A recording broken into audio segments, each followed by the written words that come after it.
So ulit guys, so first time nating umorder sa Temu Temu apps.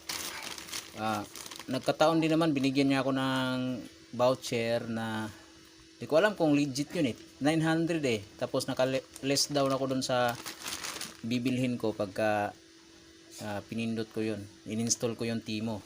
Saka doon sa option niya, ito yung napili kong bali ito lang sana, kaso kailangan magdagdag ng dalawa pang item para magamit mo yung voucher. So ito yung in-order kong iba, solder paste.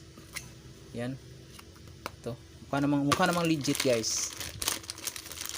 Ito mga ka-DIY saka yung soldering lead nila makinis, mukhang legit naman Hindi ko pa, pagka na-try ko to, i-review ko din to kung okay yung mga soldering lead nila. Saka, ito yung pinakahuli guys. Exciting tayo dito. Actually, nabuksan ko na siya, pero siyempre ulitin lang natin na para mapakita sa inyo kung functional ba yung unit na dineliver sa atin. Ito. Tingnan nyo to guys. May balot pala tong plastic. Ayan, mayroon din siyang manual dyan. Paano gamitin yan, mga manual niya. Ayan.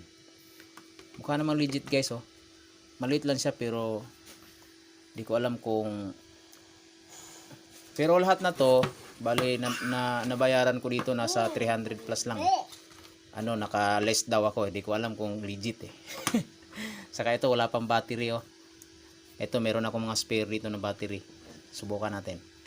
Asan yung takip nito? Ito pala.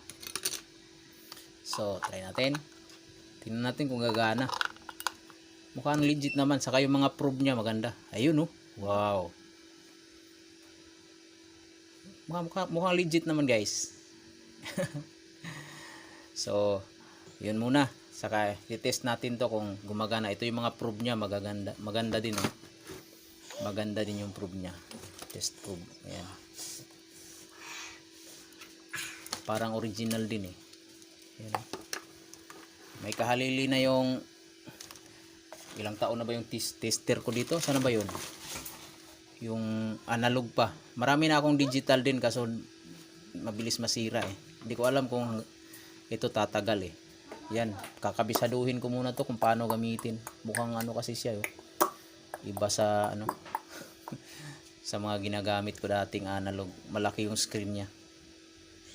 Okay guys, thank you for watching for today's video.